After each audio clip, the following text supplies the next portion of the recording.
સજ્જનો,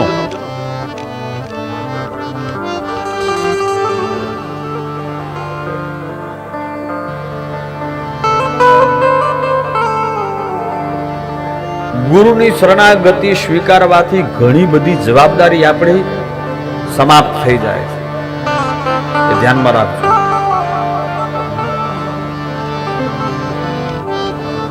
મેં તો સિદ્ધરે એ જાણીને તમને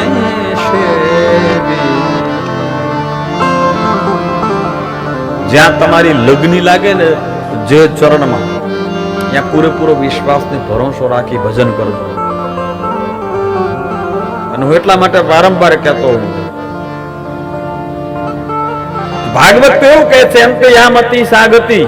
અરે ભરતજી જેવાની અંતમાં મતી હરણમાં ગઈ, મૃગમાં ગઈ, તો બીજા જન્મે મૃગ બનવું પડ્યું. પણ છતાંય આ જગતમાં બે એવા તત્વ છે કે અંતકાળમાં કદાચ આ જીવાત્મા એનું સ્મરણ કરી જાય, કે એના ચરણનું પણ સ્મરણ કરી જાય ને, તો આ જીવાત્માને પરમ ગતિની પ્રાપ્તિ થઈ જાય. એવા બે તત્વ છે. બાકી કોઈ પણ પદાર્થમાં જો આ મન ગયું તો સમજો પાછા આ 84 ની આમ આવવું પડશે, આમાં ભટકવા આવવું પડશે. પણ બે તત્વો એવા છે કે અંતકાળમાં જીવાત્મા કદાચ એનું સ્મરણ કરી જાય ને તો એનો બેડો પાર થઈ જાય. એમાં એક છે ગૌ માતા અને બીજો સદગુરુ મહારાજ.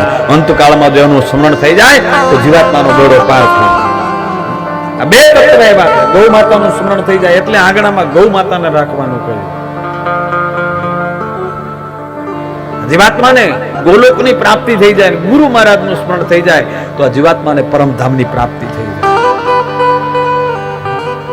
એટલે પ્રેત ગુરુ પ્રીતો વૈકુંઠમ યોગી દુર્લભમ. અને ત્યાં ગયેલો જીવાત્મા પરત નથી આવતો. યદ ગત્વા નિવર્તન્તે તદ ધામ પરમામ્મમ. એની ઈચ્છા થાય પછી પ્રગટ થાય એ જુદી વસ્તુ છે. કારણ કે સંત બીજ પલટે નહીં, જુગ જાય અનંત, ઊંચ નીચ ઘર અવતરે આખીર સંત કા સંત.